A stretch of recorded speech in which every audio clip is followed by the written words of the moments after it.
překvapí. No ona umí. Co? Možná Brno.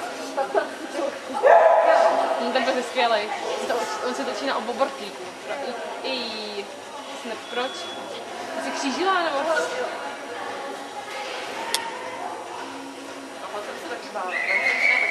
Já jsem si koukala, že ten tunel, ať ten pes vyběhne sebe rovněji, tak prostě vidí tu skočku. A když ty už tam jako nějak jako více seš, tak a zavoláš i jednou, nemusíš hystericky. Víš, že upozorníš, tak jsem si koukala, že tam je ideálně spíš neřvat, než řvát. Ještě Belgide, se zbíhanou zónou. Taky mohla být ještě celá. Ale já nevím, jak to mohli si mezi náma.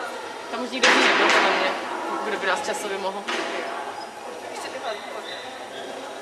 Který? Jo, nevím, nedívá se. Takže kromě toho obrazí.